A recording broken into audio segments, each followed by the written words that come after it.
I just was wondering why you voted for middle class tax increases last year, and then now this session we're hearing that those are being repealed.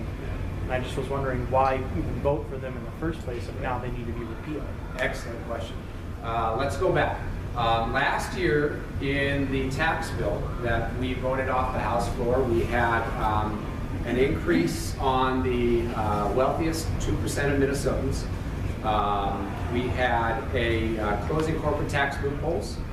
We had a cigarette tax and an alcohol tax, and that was pretty much it.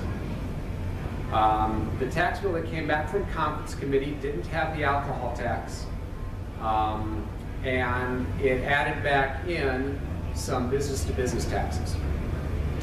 We didn't like that. The tax chair in the House screamed bloody murder about it in Conference Committee. This is bad policy. We shouldn't do this. The Senate wanted to use the revenue from those business-to-business taxes to exempt cities and counties from paying sales tax on their purchases, the things they buy. So what the Senate's logic was, and I use that term loosely, what the Senate's logic was let's use state tax revenues to make county and city purchases less transparent to the local taxpayers. I mean, it seems to me that if a city or county needs to buy something that they're going to use in their city or county, their property taxpayers should be paying the sales tax costs of those things, and it all evens out in the wash. The Senate was dead set on having that in there. What we were able to do was get one of those business-to-business taxes postponed its implementation until April 1, 2014. So it hasn't even gone into effect yet. We agreed to the Senate's position because it was quite obvious to us that they were not going to budge from it.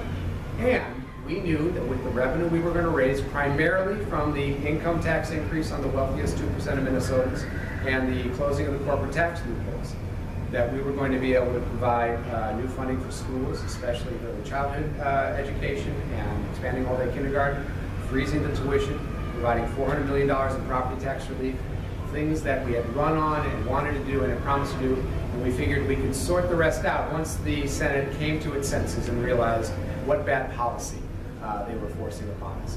We think we're getting them there now. The governor has said, look, we need to do this. The House is going to pass a bill on Thursday to do this, and we think the Senate is finally getting itself into a position where they're going to agree with us, and we'll be where we should have been a year ago. So, you know, it's how you get things done sometimes. Governor Dayton put it, sometimes you agree to something that you don't agree with in order to move forward on other issues that are also important.